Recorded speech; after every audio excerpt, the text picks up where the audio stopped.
back. Since GPS and GPRS are all working correctly, this section we are ready to let device to work officially. We will upload the code to our board and let it go on internet. But how can we know it worked correctly? We will see serial monitor to see the status from Arduino IDE, and we will set up our MQTT FX that our credential already set up earlier to catch the data. So let us look at map again. Our device is here, and you will send the data through GPRS carrier service to mosquitto, our mosquitto server. Then we will have our MQTT FX to catch the data to make sure it worked correctly. So we will have few steps right now. We'll download the code from GitHub. Then I will explain a little bit about the code. Then we will upload the code to our board and test the board.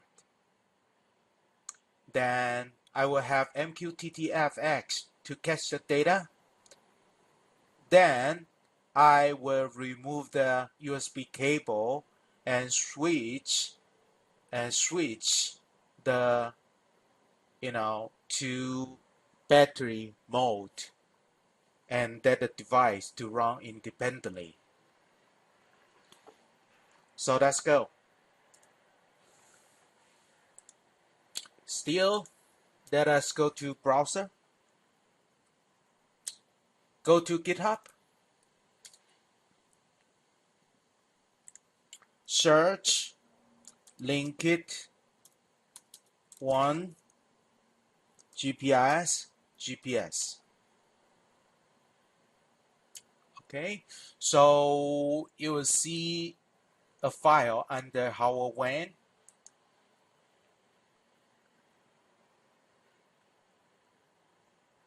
That's a folder is Linkit One GPS Tracker. So you will see my official code is version 1.2. So let's click it to see what the code is. So there are a few points that we need to see. Okay, so firstly, you're gonna see that is a sample data that we expect to receive from this, and the channel is set on owntracks /FRRUT /GPS1.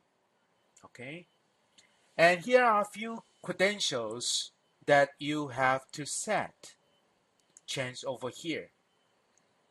Okay, so that will be the one that we have to change later, and the port number coming with the MQTT broker, and device ID. It only the system, the on-track application only accept 2 characters.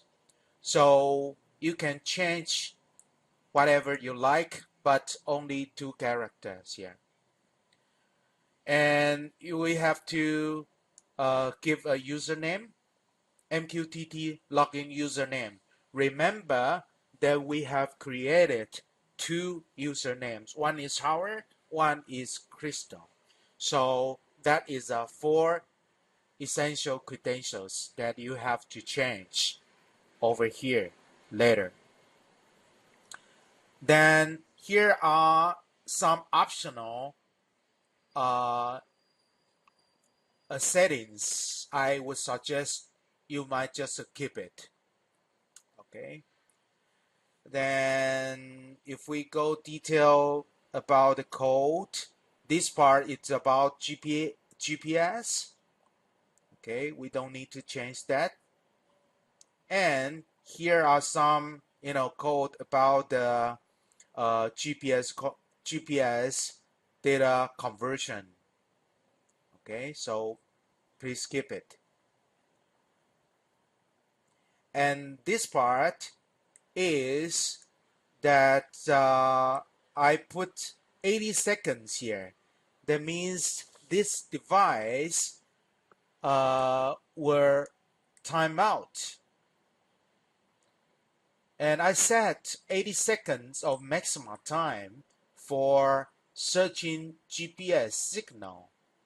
That means that this device is designed to run by, powered by battery.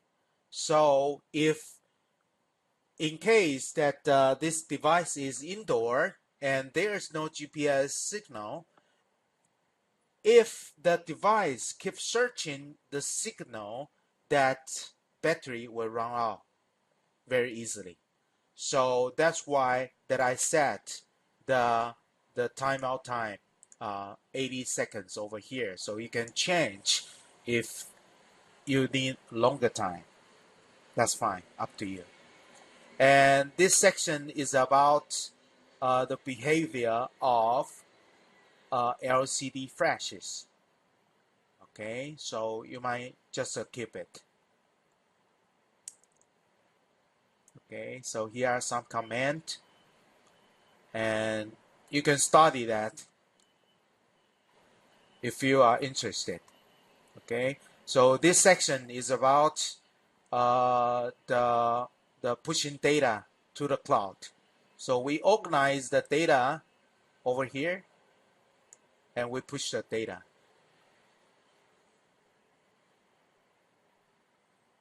Okay, so we push the data to the cloud. Actually, so this is for our debug only. I want every status to be monitored by our serial monitor. So I give a lot of status printing out design over here. Okay, so you can take a look if in detail if you'd like to study that. And here are some GPS, just skip it. Okay, so let's go to the bottom. Okay, so these two, there are two ways to trigger the GPS device. One is by G sensor. Okay, so when the device is moving, it just simulates the device is moving, so the G sensor will be triggered. So the sensor will be activated, and I only want one location information in 60 seconds. Okay, so that means that I put it 60 seconds. That means it only report one location in 60 seconds. That means that even that it triggered many times, multiple times in 60 seconds, only one action will be taken. Okay, and the second trigger point will be 1 hour.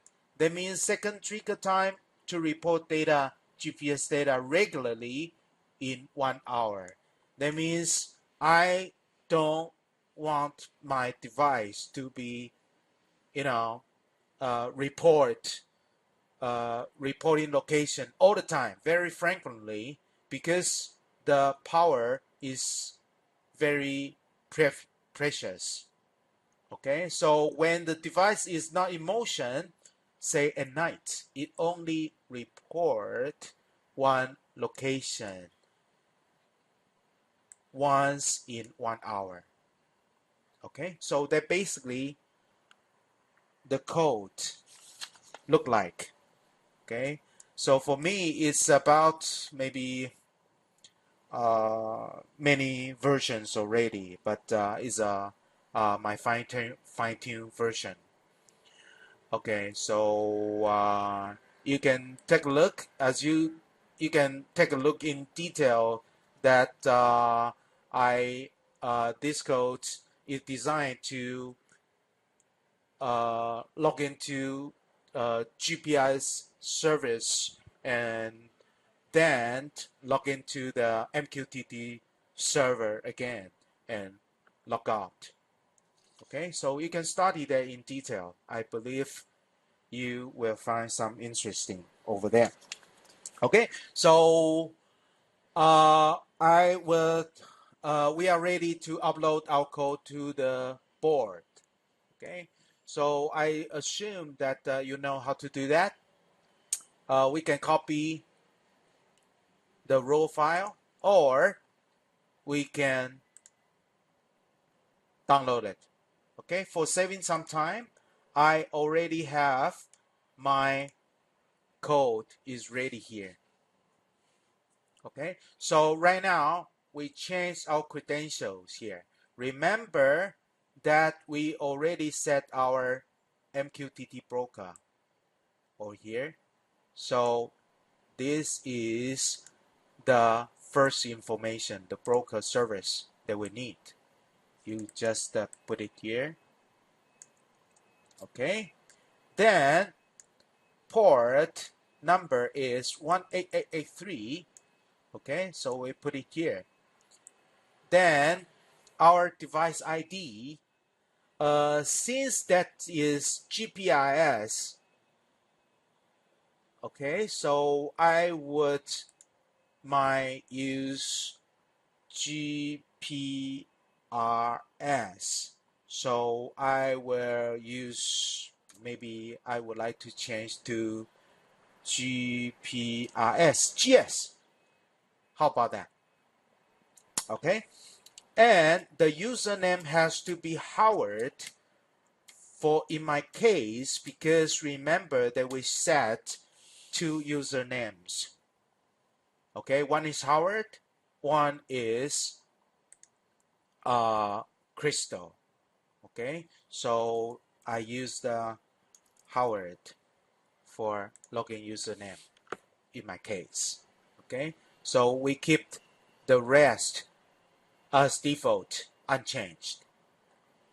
Okay, and we expect that the data will be received in the topic owner owntracks / FRRUT / GPS1.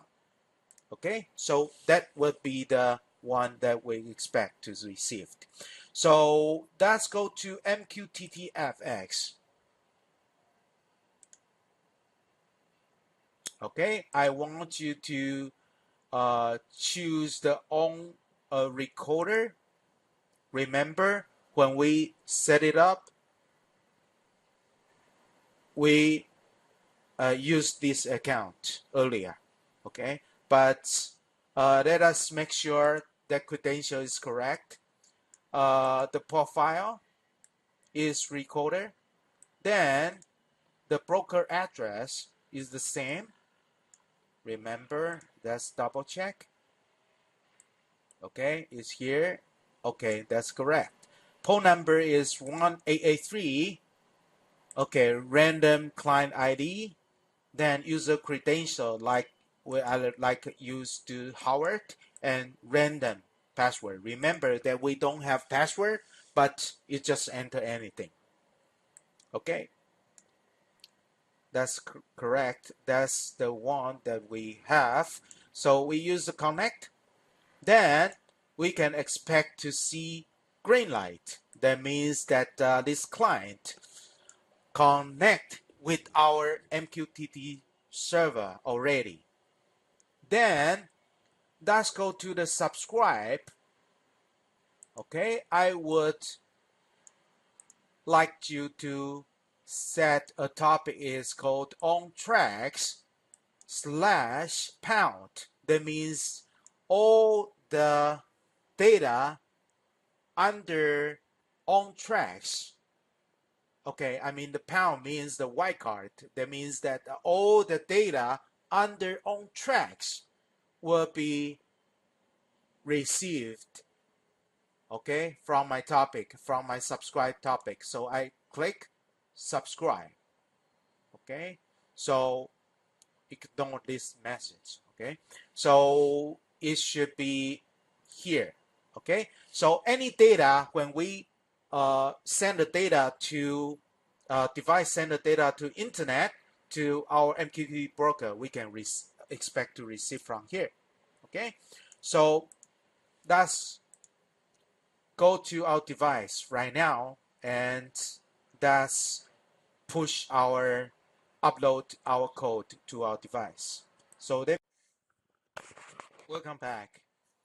Let's go uploading our code on the device. So as you can see that we have 3 windows here.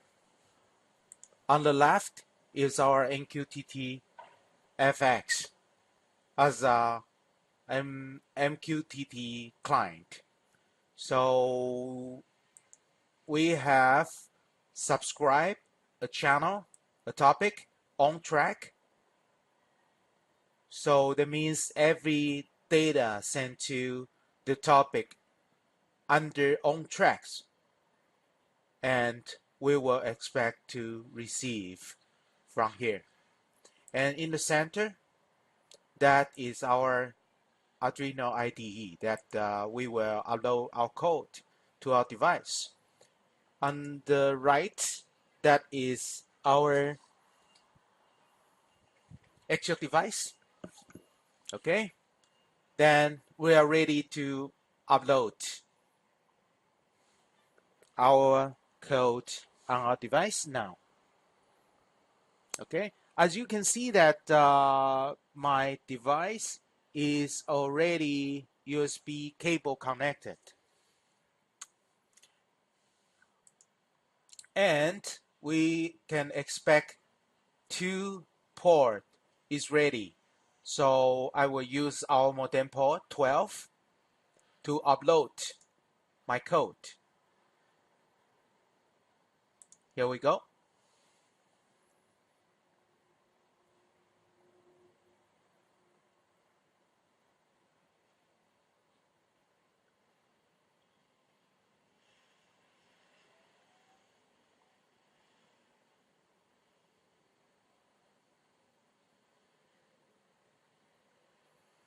It takes a little bit longer because my recording software takes some memory and process power.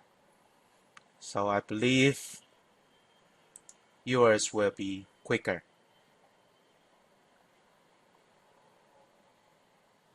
It's uploading now. Okay. We hear the beautiful sound. Okay. Then it's done uploading. Okay, as you can see here, and you also hear 2 sound. Okay, but even our code is successfully uploaded, we need about 1 minute for the hardware to boot up, because the code contain a lot of libraries, and I believe that it actually needs about 1 minute to do that.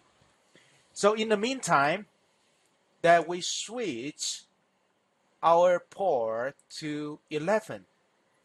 That is a serial monitor port. Okay, so we can expect when I trigger the device, the activities will be monitored and printed on our serial monitor. Okay, so remember that our trigger will be the G sensor over here, and that's right. Okay, okay, good. As you can see, it's flashing now. So if that is slowly flashing, that means is getting the signal. It's a trigger now. But usually that the first time will get 000 all the time.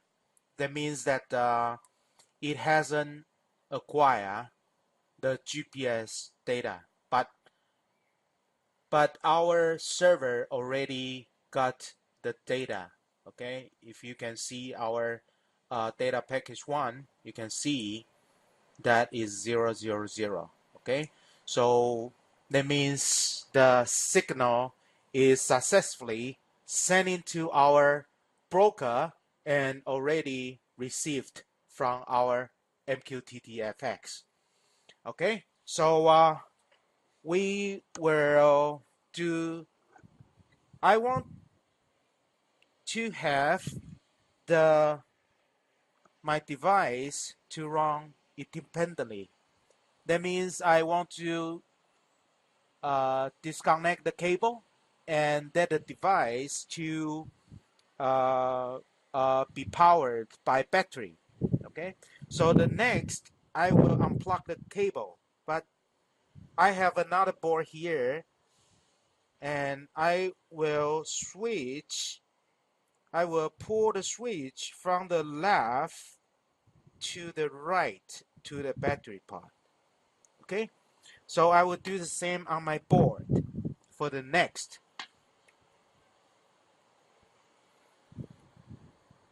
Okay, I believe that is a little bit dark. Okay, so I have done that, the same thing. So let me unplug the cable. Okay, so it's running by battery now. Okay, and I want to move my device to GPS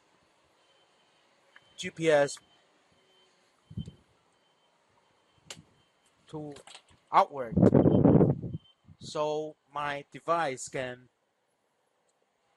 receive the better GPS data. Okay, so let me trigger another signal. Okay, as you can see that it's searching now.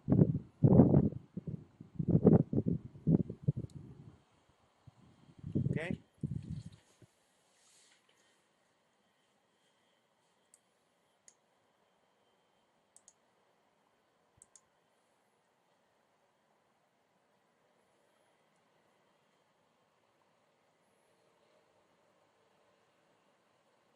okay, it's still searching.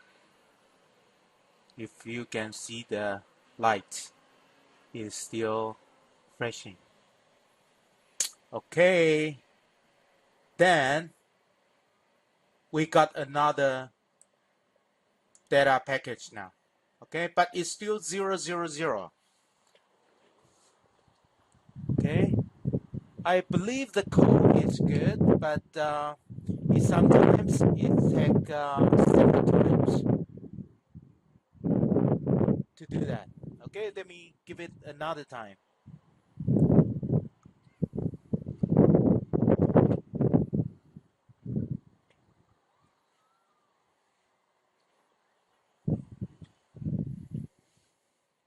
Okay, it's searching.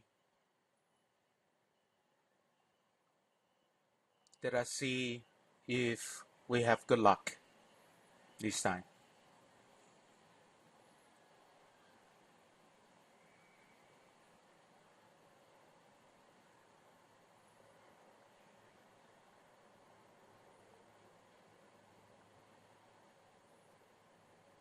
From my experience, the signal is not stable in the balcony, but it usually will be very good in the open air. As you can see that the package that I got contain a number in the data. Okay, so that will be include the GPS data already inside. Okay, so then that's it. That means that our device is already successfully set up, and we come back to Node-RED next for the data process and connect our device to our system. Next. See you later.